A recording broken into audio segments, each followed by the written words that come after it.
만물의 근원 우리 하나님께 모두 나아갑시다. 구원의 반석이신 우리 주님께 기뻐 외치며 찬양합시다. 기도합니다. 너희 권능 있는 자들아, 영광과 능력을 여호와께 돌리고 돌릴지어다. 여호와께 그의 이름에 합당한 영광을 돌리며 거룩한 옷을 입고 여호와께 예배할지어다. 여호와께서 자기 백성에게 힘을 주심이여 여호와께서 자기 백성에게 평강의 복을 주시리로다. 아멘. 저희의 빛이 되셔서 어둠을 밝혀주시고 모든 두려움을 이기게 하시는 하나님 감사합니다. 저희의 마음을 하나님께로만 확정하여 영과 진리로 예배를 드립니다. 입술로만이 아닌 찬 마음으로 찬양합니다. 외식함이 아닌 진심으로 기도합니다. 겉모양만 아닌 중심을 다하여 예배합니다. 기쁘게 받아 주시기를 원하오며 우리 주님 예수 그리스도의 이름으로 기원하옵나이다. 아멘.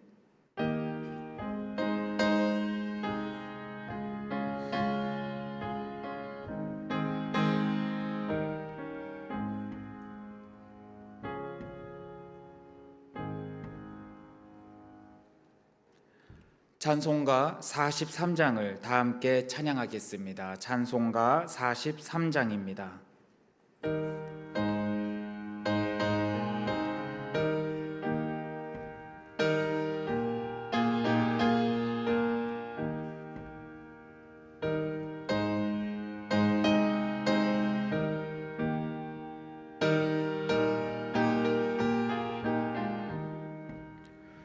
즐겁게 안식할 날, 반갑고 좋은 날, 내 마음을 평케 하니 즐겁고 기쁜 날, 이 날에 천하 만민 다 보좌 참되신 삼일째 다 찬송 부르네. 이날의 하늘에서 새 영식 내리네. 성회로 모이라고 종소리 울리네. 복음의 밝은 빛은 온 세상 비치며 또 영생 머리 흘러 시원케 하시네. 이 주일 지킴으로 새 은혜 입어서 영원히 쉬는 곳에 다 올라갑시다. 성부께 찬미하고 성자와 또 성령 참되신 삼위일체 찬송송 부르세.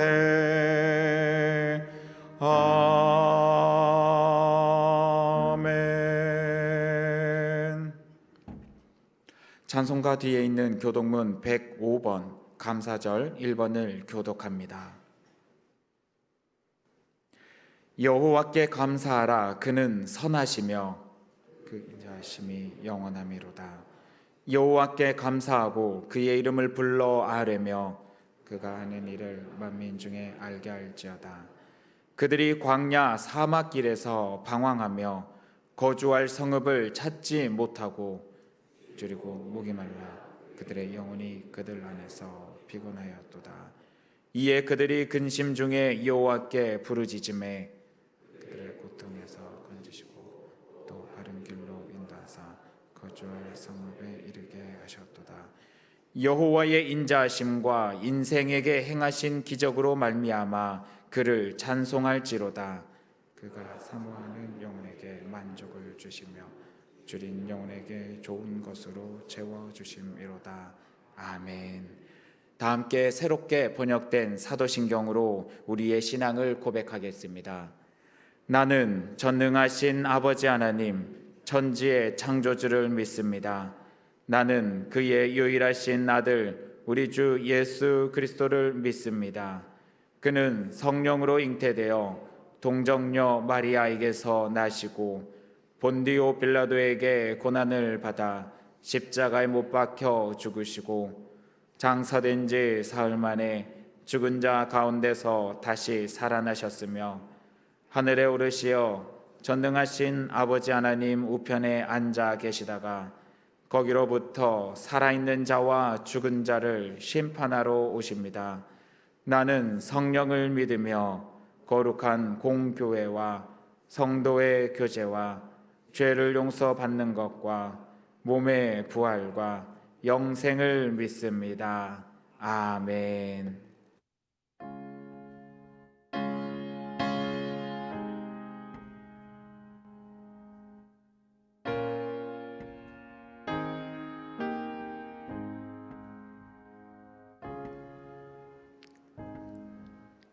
함께 기도드리겠습니다.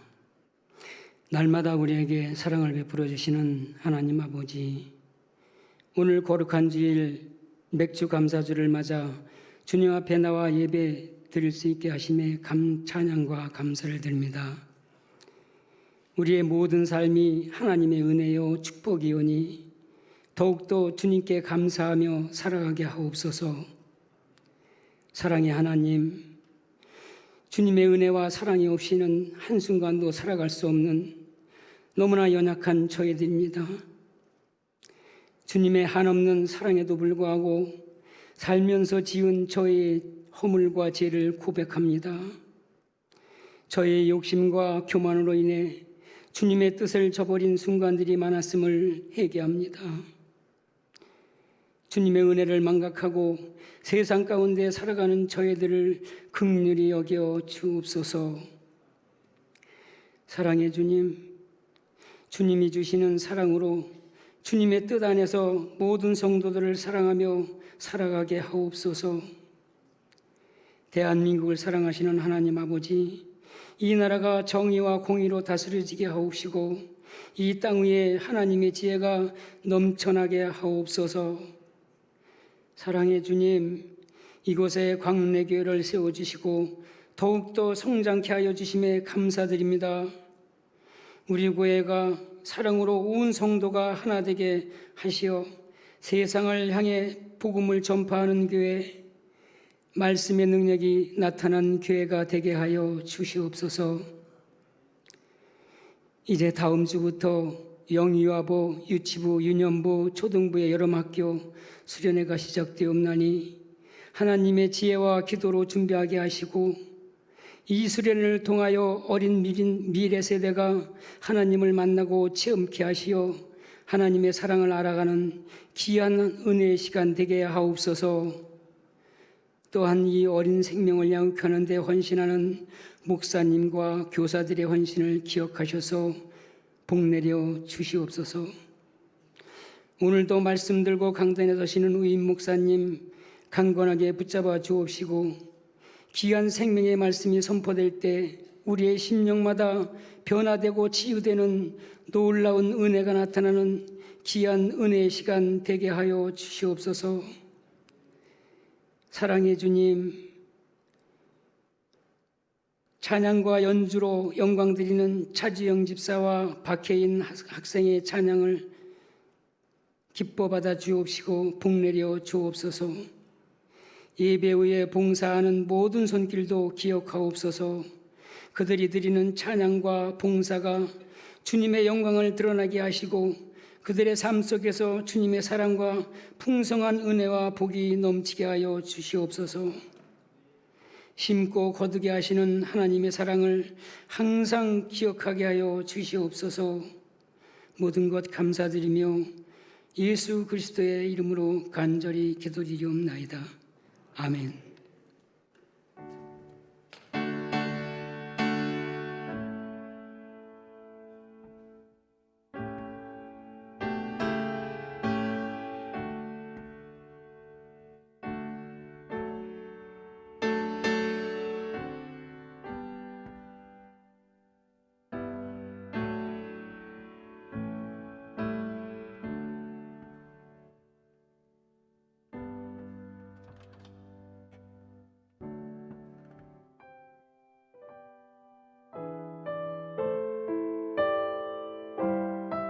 (7월 7일) 교회 소식입니다. 오늘은 맥주 감사 주일입니다. 다음 주일은 성령 강림절 후 8째 주일입니다. 교사 헌신 예배 안내입니다.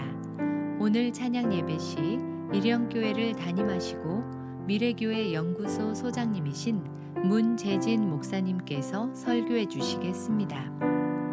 교회 학교 여름성경학교 및 수련회 안내입니다. 성도님들의 적극적인 기도와 관심 부탁드립니다. 여름성경학교 및 수련회 찬조금은 교육위원회 이름으로 헌금하시기 바랍니다. 각 부서 및 기관장 회의가 오늘 3부 예배 후 본당에서 있습니다. 교역자 및 직원 휴가를 미리 알려드리오니 신방과 교회 일에 참고하시기 바랍니다. 주일 점심 식사 배식 및 봉사 담당 안내입니다. 이번 주는 동부 1-3B 구역에서 섬겨주시겠습니다. 다음 주는 화평 2구역에서 섬겨주시겠습니다. 이번 주 주방 섬김인은 김계숙, 최현숙, 박상미, 김명순, 정현숙 권사님께서 섬겨주시겠습니다. 다음 주는 오성희, 박순호, 최소윤, 김순수, 송혜란 권사님께서 섬겨주시겠습니다. 식사 찬조는 더샵 상가에서 미숫드락을 개업하게 되어 감사드리는 마음으로 광천구역 최진인 성도님께서 장례를 은혜 중에 마침을 감사드리며 금곡 1구역 조효영 권사님께서 찬조해 주셨습니다. 꽃꽂이는 생일을 맞이하여 감사드리는 마음으로 동부 3-2구역 최시연 학생이 찬조해 주었습니다. 이상으로 교회 소식을 마치겠습니다. 광릉내교회 성도 여러분 힘내세요. 주님께서 하십니다. 네, 교우 소식 다시 한번 알려드립니다. 최진인 성도님 더샵 상가의 식당 미숲드락을 개업하였습니다. 많은 이용 부탁드리겠습니다. 오늘 저희 교회 새로 오신 분이 계십니다. 잠시 자리에서 일어나 주시기 바랍니다. 문가편 성도님하고 노명숙 성도님이십니다. 네, 잠시 자리에서 일어나 주시기 바랍니다. 네, 잘 오셨습니다. 환영합니다. 우리 환영의 박수 부탁드립니다. 잘 오셨습니다. 네, 자리에 앉아 주시겠습니다. 네, 저희 함께 찬송가 440장을 다 함께 찬양하겠습니다. 찬송가 440장입니다.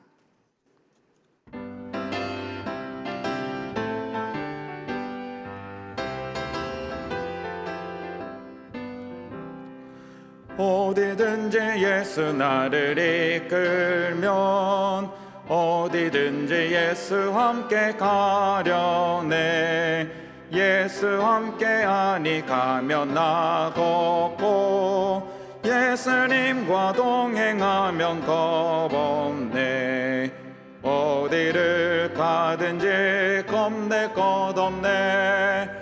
어디든지 예수 함께 가려네.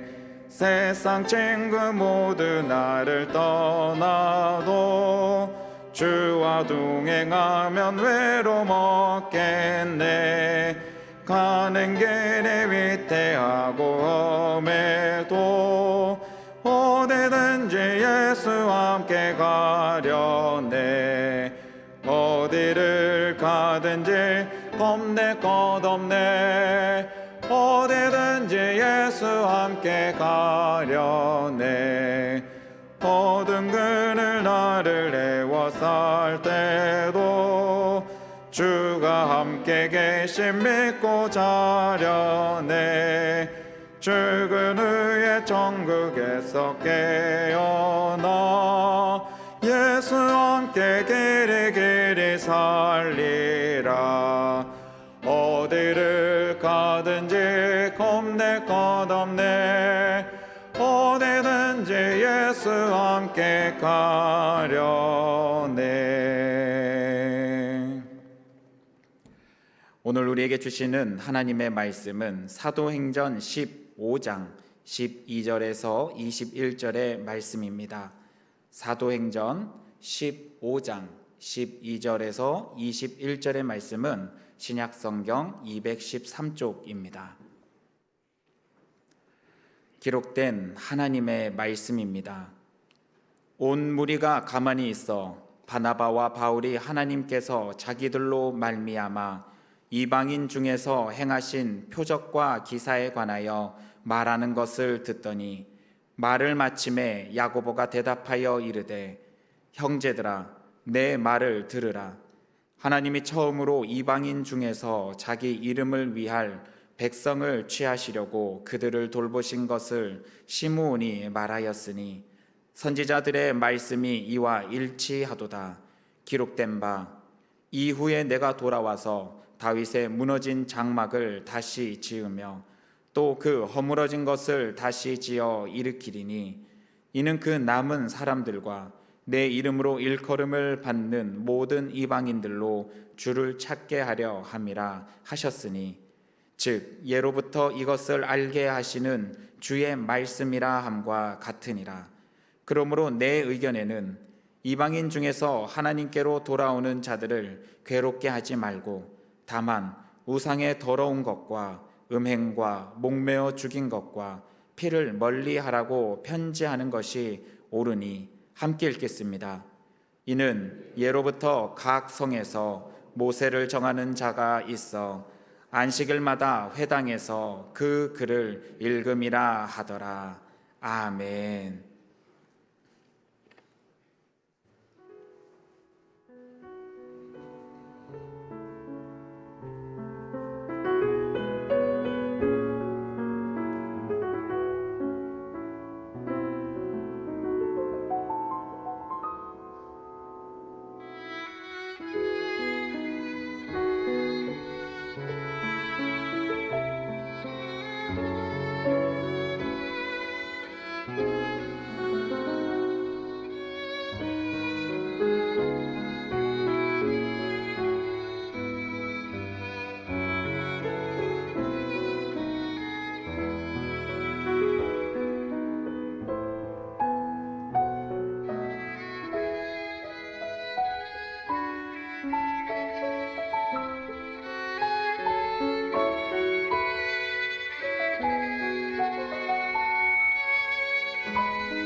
감사합니다.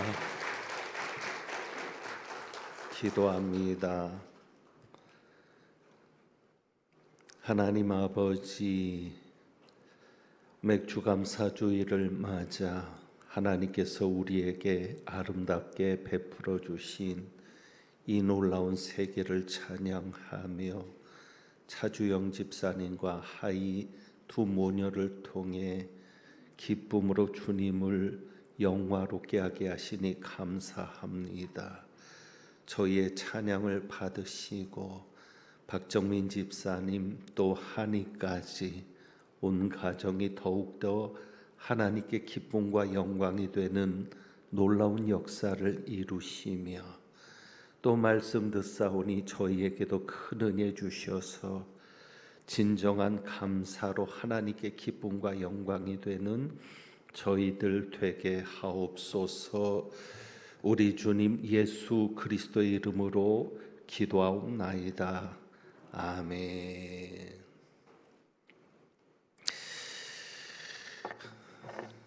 여러분이 이런 궁금증을 가져보신 적이 있는지 모르겠습니다. 예수님은 유대인입니다.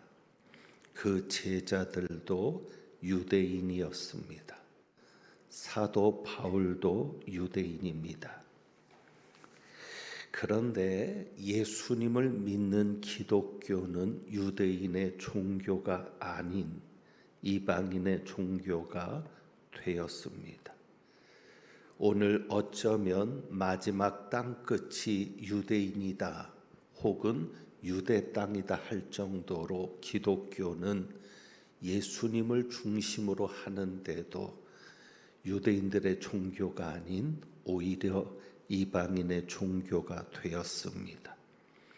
그러니까 현재 누구도 기독교를 유대교의 한 종파라든지 유대인의 종교로 보지 않습니다. 기독교는 유대인의 종교를 넘어서 전 세계인의 종교가 되었습니다. 어떻게 그렇게 되었을까? 여러분 신기하고 놀랍지 않습니까? 기독교가 예수님이 유대인임에도 불구하고 유대인의 종교가 아닌 세계인의 종교가 될 수 있었던 그 계기가 오늘 말씀에 나옵니다. 기독교가 세계인의 종교가 되었기에 오늘 저희와 여러분이 이 자리에 있고 예수님을 믿고 천국에 갈 수 있는 영생을 누릴 수 있는 귀한 은혜를 입었는데 그 놀라운 계기가 된 말씀이 오늘 본문에 나옵니다. 바로 그것이 예루살렘 회의입니다. 우리가 예루살렘 공의회라는 표현도 하는데 이 예루살렘 회의를 통해서 유대인의 종교가 아닌 전 세계인의 종교가 될 수 있었습니다. 이것을 단순히 종교적인 확장이다라고 생각하시면 안 됩니다. 단순히 교세가 확장되었다. 유대를 넘어서 전 세계로 교세가 확장되었다. 우리가 흔히 그런 표현을 하죠. 전 세계를 우리의 교구로라는 표현을 하는데 단순히 종교가 확장되고 확산된 것으로 이해하시면 안 됩니다.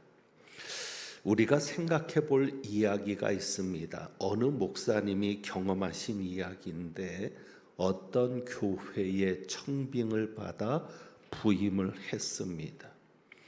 교회마다 목사님을 청빙할 때는 청빙위원회가 만들어지고 장로님이 청빙위원장이 됩니다. 청빙위원장 장로님이 이 목사님에게 이야기를 합니다. 그러니까 목사님을 청빙하는데 주도적인 역할을 한 장로님입니다.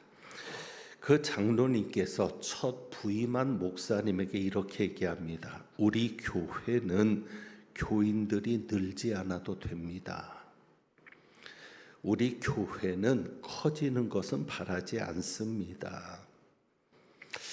장로님이 그 얘기를 했을 때 목사님이 그 말을 좋아해야 합니까?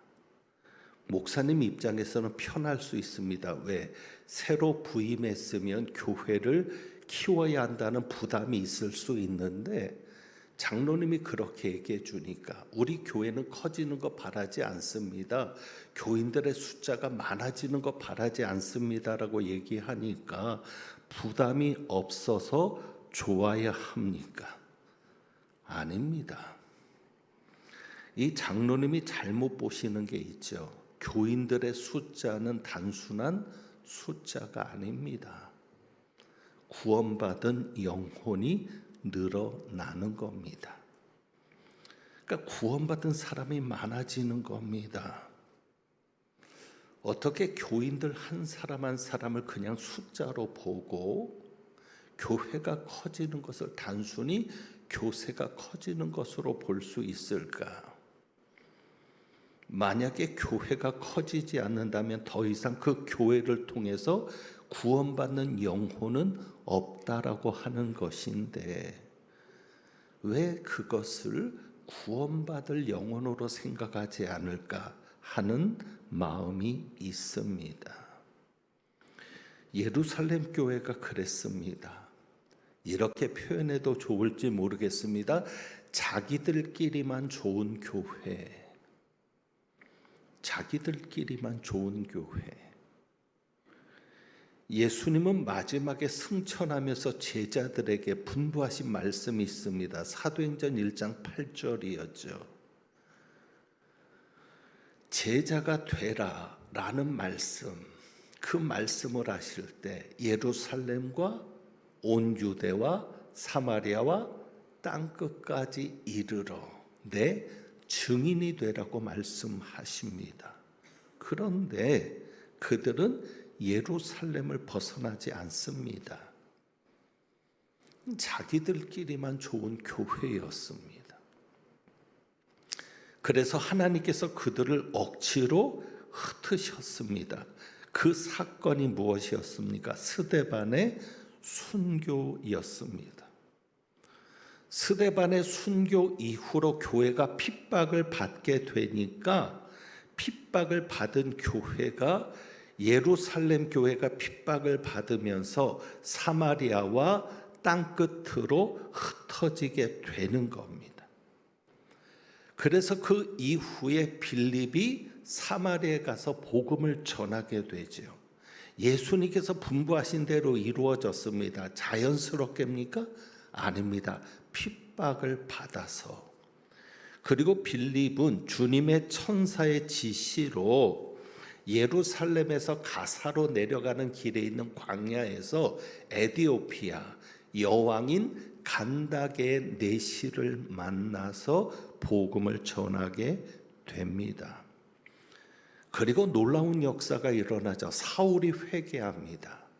사울이 회개한 이후에 사울을 통해서 헬라파 유대인은 유대인이지만 그래도 헬라 문화를 접하고 있는 헬라파 유대인들에게도 복음이 전해지기 시작합니다. 그리고 하나님은 땅끝까지 복음을 전하는 준비를 하고 계시죠. 그 사건이 무엇이었습니까? 베드로를 통해서 이방인인 백부장 고넬료가 복음을 받은 사건입니다. 이 일 이후에 안디옥까지 복음이 전해지는 역사가 기록됩니다. 그러니까 베드로에게 이방인도 구원받아야 된다라고 하는 그 하나님의 뜻, 주님의 그 뜻을 고넬료를 통해서 경험시키고 확인시킨 후에 그리고 이때부터 본격적으로 이방인의 선교가 시작이 되는데 안디옥에 복음이 전해지게 되는 것이죠. 근데 처음에는 안디옥에서 이방인에게 복음을 전한 것이 아닙니다. 할례받은 유대인들에게만 복음이 전해지다가 그 중에 몇 사람이 헬라인에게도 복음을 전하면서 안디옥 교회가 세워집니다. 그러니까 예루살렘 교회가 안디옥 교회가 세워졌다는 이야기를 듣고 이방 땅에 교회가 세워졌다는 이야기를 듣고는 바나바를 보내는 겁니다. 그래서 바나바가 그때 다소에 가서 사울을 찾게 되죠. 바울인 사울을 찾게 되고 그를 만나서 안디옥에서 1년 동안 목회를 하게 됩니다. 안디옥 교회가 놀라운 발전을 이루죠. 그래서 사도행전 11장에도 보면 최초로 그리스도인이라고 하는 칭호를 받은 교인들이 누굽니까? 안디옥 교인들입니다. 지금은 예수쟁이라는 말이 부끄러운 말이 되었지만 그때는 그리스도인이라는 것은 자랑스러운 이름이었습니다. 세상도 인정하는 이름이었습니다. 그 이름을 받는 교회가 안디옥 교회였고 안디옥 교인들이었습니다. 예루살렘에 있는 교회를 도울 정도로 그랬던 안디옥 교회는 선교사를 파송하게 됩니다. 성령님의 지시에 순종해서 바나바와 바울을 선교사로 파송하게 되고, 우리가 사도행전 14장까지를 읽었는데 사도행전 14장에 바나바와 바울이 1차 전도 여행을 마치고 안디옥에 돌아오는 내용이 기록되어 있습니다. 그래서 14장 27절에 보면 14장 27절이요. 우리가 15장을 보았는데 14장 27절에 보면 그들이 이르러 교회를 모아 하나님이 함께 행하신 모든 일과 이방인들에게 믿음의 문을 여신 것을 보고하고 제자들과 함께 오래 있으니라. 이때부터 바울과 바나바가 되거든요. 그래서 이 바울과 바나바가 1차 전도 여행을 마치고 돌아와서 안디옥 교회에 보고를 하는데 그것으로 14장이 끝나는데, 우리가 여기에서 기록되어 있지 않지만 15장 3절의 말씀에 보면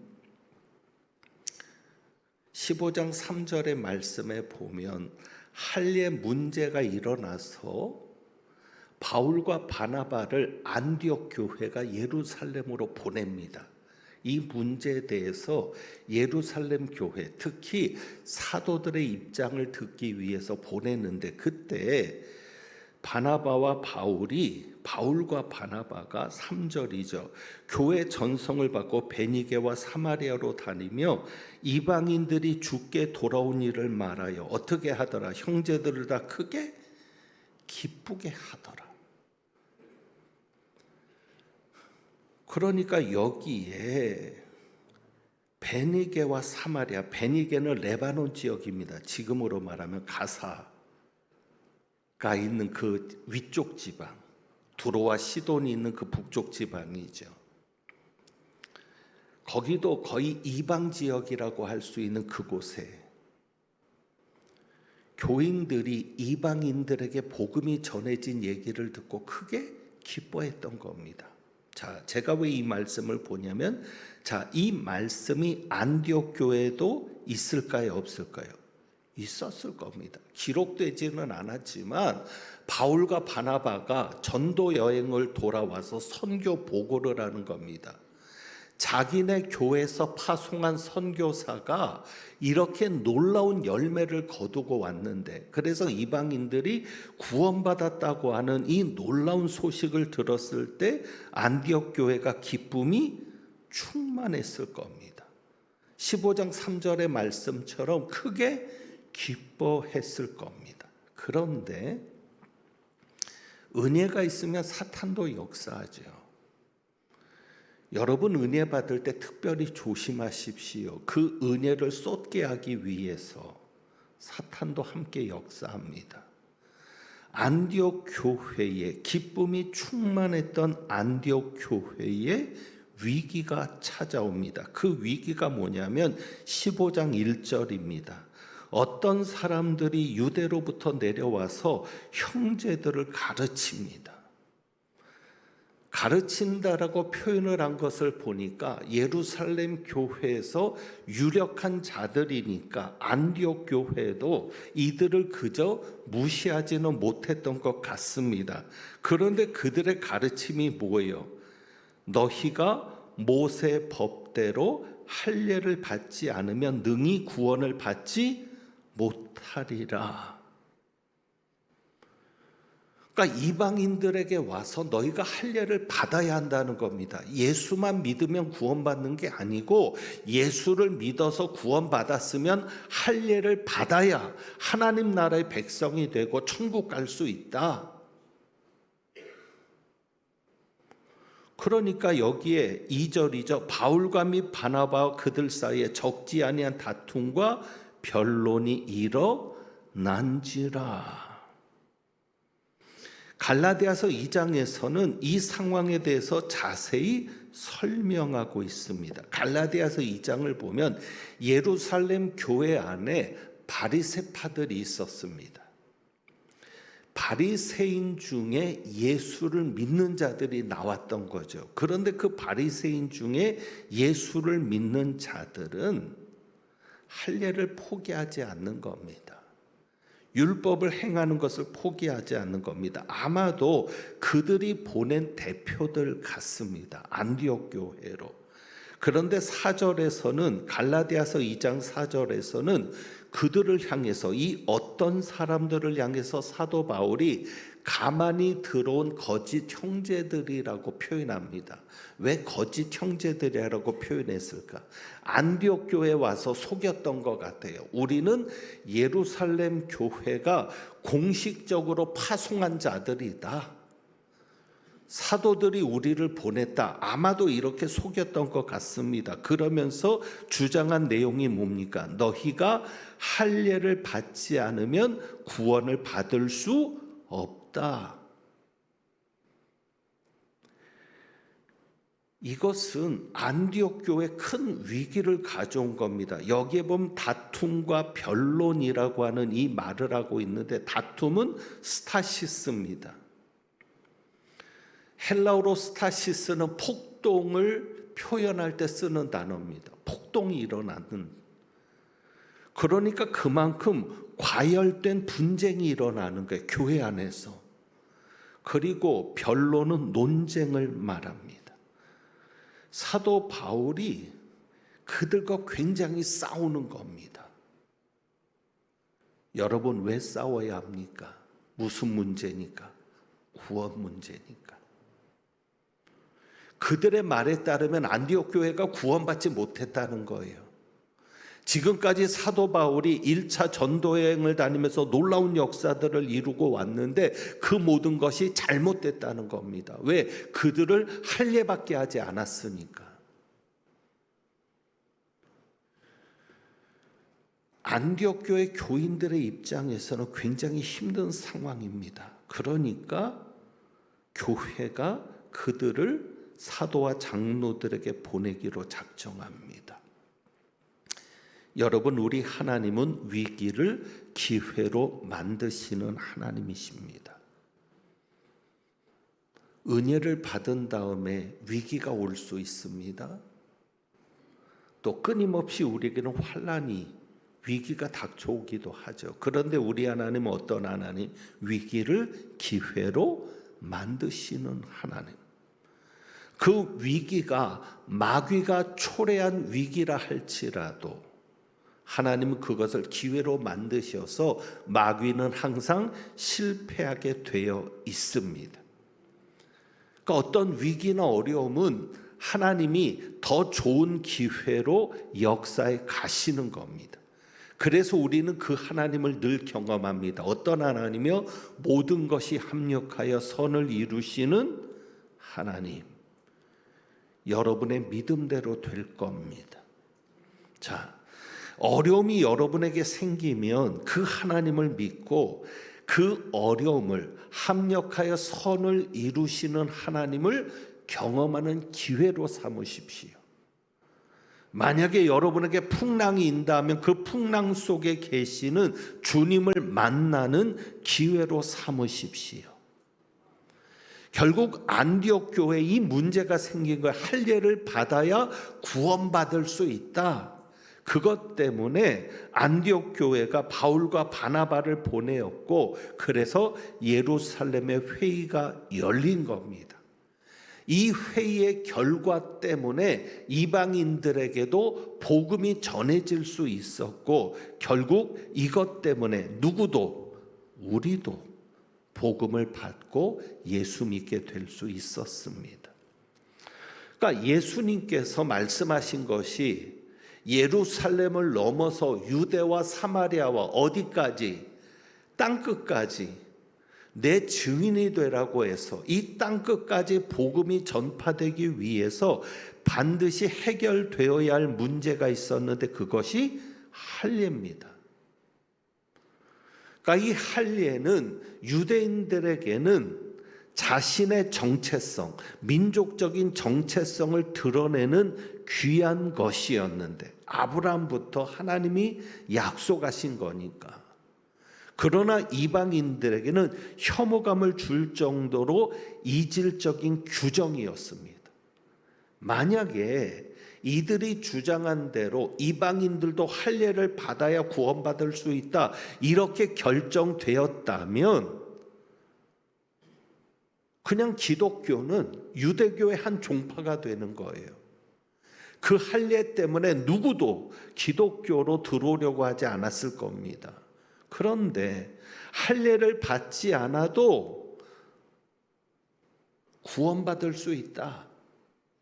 할례를 받지 않아도 믿음으로만 구원받을 수 있다라고 하면 그 모든 장벽이 무너지니까 땅끝까지 복음을 전할 수 있는 세계적인 종교로 확장될 수 있었던 겁니다. 그 놀라운 전기를 마련한 것이 바로 예루살렘 회의입니다. 그러니까 예루살렘 회의를 통해서 이 할례 문제를 해결한 거예요. 근데 15장 5절에 보면 바울과 바나바가 예루살렘 교회에 가서 사도들에게도 이야기를 하고 하는데, 문제는 바리새파 중에 어떤 사람들이 더 강력하게 주장을 합니다. 어떤 주장을 해요? 할례를 행하는 것뿐만 아니라 어떻게 모세 율법을 지키라 명하는 것이 마땅하다. 모세 율법도 지키게 하자. 사실 이것은 맞죠. 할례를 받는 것만이 아니라 모세 율법을 지키는 데까지 이어질 수밖에 없습니다. 갈라디아서 5장 3절에도 사도 바울이 그 이야기를 합니다. 할례를 받으면 율법 전체를 지킬 의무를 가진 자다. 그러니까 이 할례 문제는 단순히 할례 문제로 끝나지 않습니다. 자, 그런데 예루살렘 회의를 통해서 이 문제가 해결됩니다. 어떻게 이 문제가 해결됐을까요? 시간 때문에 자세하게 설명드리지는 않고요. 우선 베드로가 말을 합니다. 그것이 7절부터 11절입니다. 베드로는 고넬료 가정에 역사했던 성령님의 역사를 이야기하면서 결론을 이렇게 내립니다. 11절 결론. 그러나 우리는 그들이 누구예요? 이방인들이 우리와 동일하게 할례를 받아서 구원받는 게 아니라 우리와 동일하게 무엇으로만? 주 예수의 은혜로 구원받는 줄을 믿노라. 고넬료 가정을 통해서 베드로가 확신한 게 이거예요.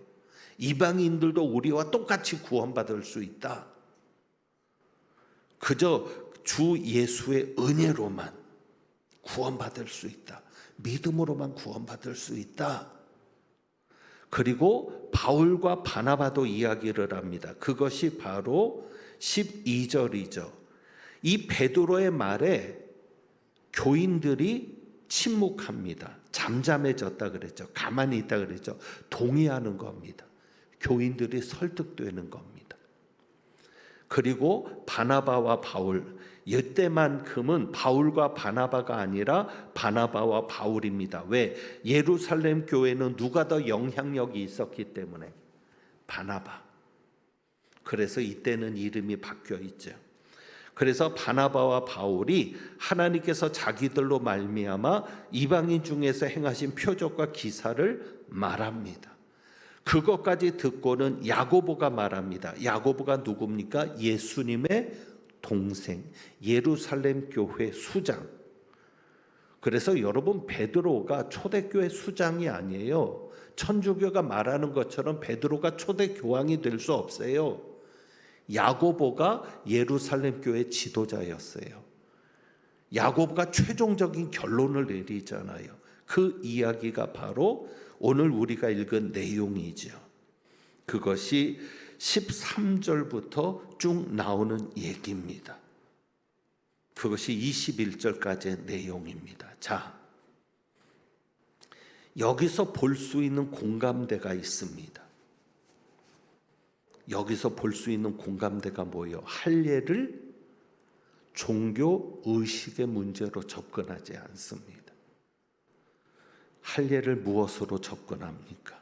구원의 문제로 접근합니다. 할례 문제가 일어났을 때 할례를 받느냐 안 받느냐를 단순히 종교 예식, 우리가 뭐 성만찬을 행하는 거나 세례에 대한 논쟁이나 이런 종교 의식의 문제로 받는 게 아니라 할례 문제를 무엇으로 받아요? 구원의 문제로 받는 거예요. 그것이 11절이죠. 우리가 읽었던 11절, 제가 읽어드렸던 11절이요. 베드로가 할례 문제를 얘기할 때 이 할례가 무엇과 연결되어 있다는 거예요? 구원. 결국 할례를 받아야 구원을 받는다는 얘기니까 이것은 단순히 종교 의식을 행해야 되느냐의 문제가 아니라 구원의 문제로 받아서 뭐라고 얘기해요? 오직 그들도 우리와 동일하게 무엇으로만? 주 예수의 은혜로 구원받는 줄을 믿노라. 그리고 17절에 이 할례 문제가 이거죠. 이방인들로 주를 찾게 하려 함이라. 결국 야고보도 단순히 할례 문제를 종교적인 문제로 보는 게 아니라 구원의 문제로 봐서 주님을 찾는 것이고, 19절에 이방인 중에서 하나님께로 돌아오는 자들을 괴롭게 하지 말고. 자, 오늘 말씀의 제목이 교회가 하나 되는 비결인데, 어떻게 예루살렘 교회가 하나가 될 수 있었고 결국 그 예루살렘 교회가 이방 교회랑 하나가 되는 겁니다. 그 하나가 될 수 있는 비결이 무엇이었습니까? 그들의 중심에는 무엇이 있었다? 구원이 있었다. 영혼 구원. 영혼 구원이라는 이 대명제 앞에 하나가 될 수 있었던 겁니다. 단순히 교세 확장이 아니라, 교인을 얻으려는 게 아니라, 할례를 받으면 유대인들이 많아지는, 표면상의 유대인들이 많아지는 이런 교세 확장의 개념이 아니라 구원의 문제니까. 그래서 구원의 문제에서는 동일하게 구원받는 것은 할례가 필요 없다.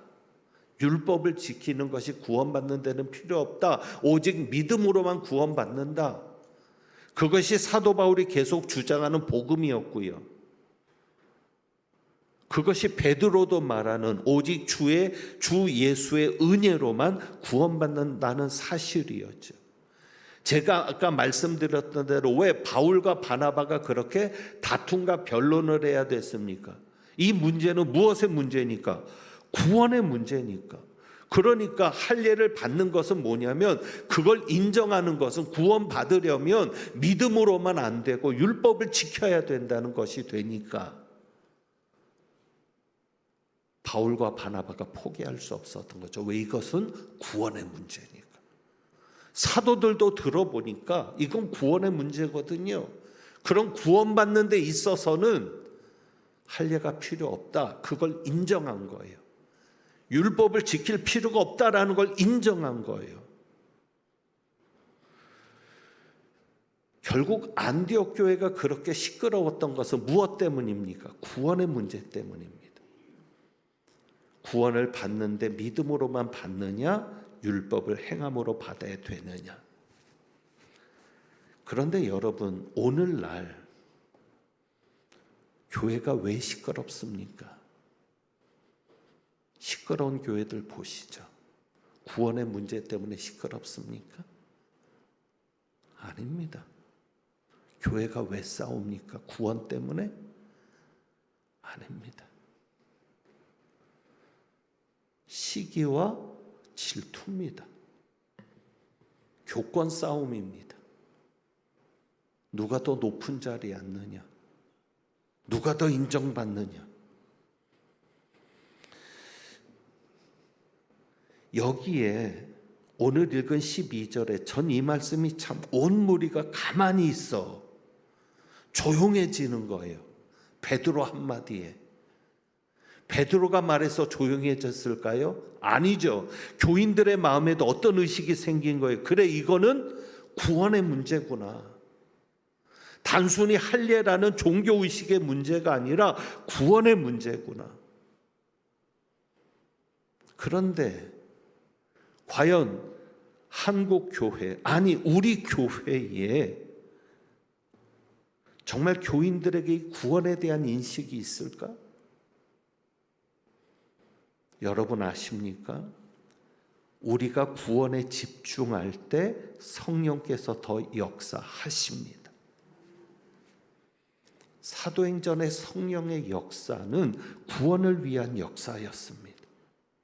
그래서 12절에 보면 바울과 바나바가 이런 얘기를 했잖아요. 이방인 중에서 행하신 표적과 기사에 관하여 말한 겁니다. 표적과 기사. 그러니까 그 기적이 표적인 거예요. 무슨 표적? 예수를 믿게 하는 표적이었던 거죠. 왜 이렇게 한국교회 성령의 역사가 희미해졌습니까? 이제 교회가 더 이상 구원을 위해 있지 않아요. 전도 안 해요. 영혼 구원에 관심 없어요. 그냥 우리끼리 친목단체 계모임에 불과한 모임이 돼버리는 거예요. 그러니까 성령이 역사할 이유가 없는 거예요. 영혼 구원을 소중하게 여길 때 교회는 성령이 역사합니다. 전도하는 교회, 전도하는 개인이 될 때 성령의 체험을 할 수 있습니다. 오늘 맥주감사주일입니다. 오늘 이 말씀을 순서에 따라서 준비하는 가운데 오늘 맥주감사주일인데 이 말씀으로 해도 될까? 그런데 하나님께서 하나의 지혜를 주시는 거예요. 너희들의 감사하는 것을 한번 보자는 거예요. 구원받은 것에 대해 감사하니? 저한테 묻는 거죠. 너 지금 죽어도 천국 갈 수 있는 영생을 누리는 자 된 것에 감사해서 헌금하니?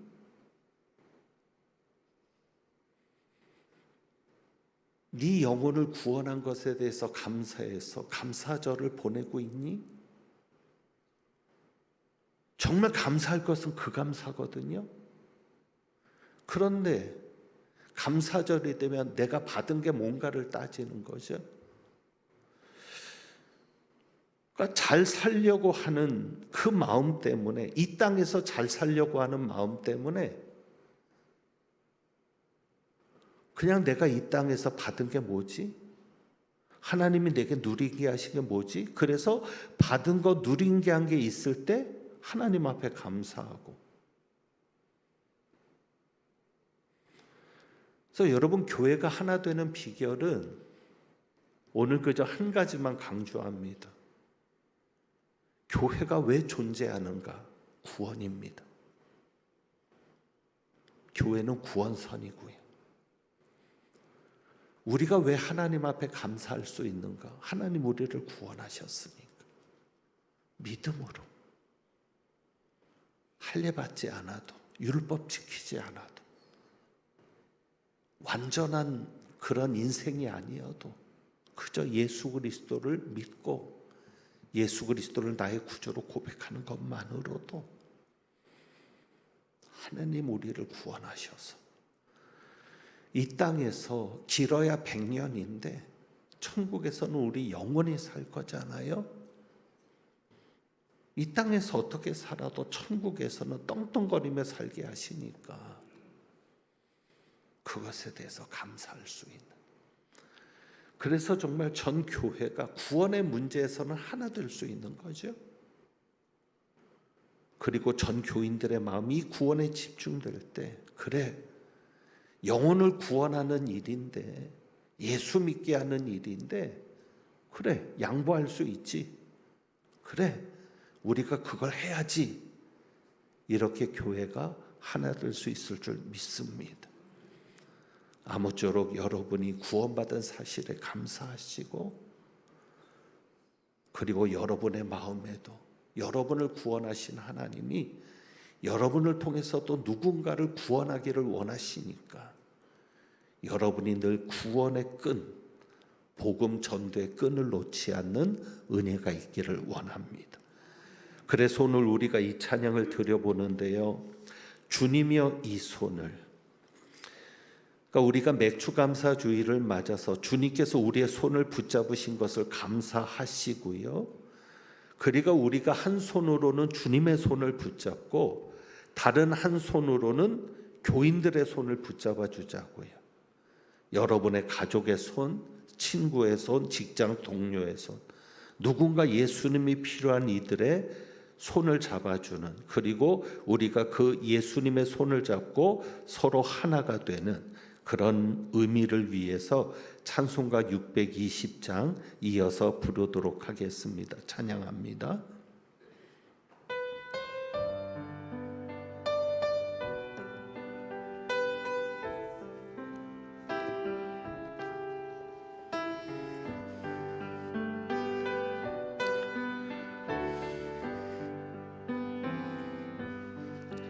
주님여 이 손을 꼭 잡고 가소서.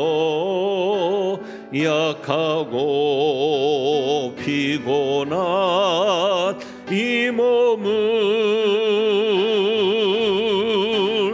폭풍우 흑암 속 해치사 빛으로 손잡고 날인노 하소서. 주님여 이 손을 꼭 잡고 가소서. 주님여 이 손을 꼭 잡고 가소서. 약하고 피곤한 이 몸을 폭풍우 흑암 속 해치사 빛으로 손잡고 날인노 하소서. 인생이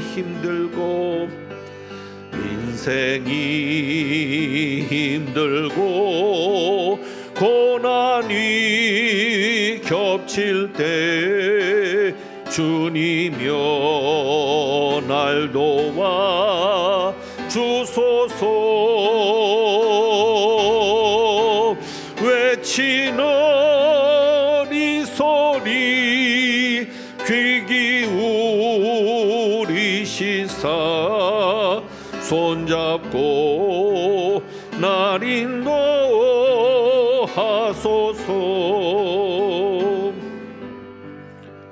여기에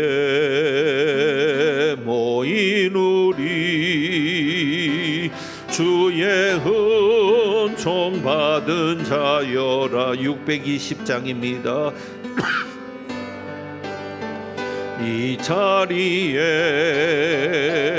함께 계심을 아노라. 언제나 주님만을 찬양하며 따라가리니 시험을 당할 때도 함께 계심을 믿노라. 이 믿음 더욱 굳세라.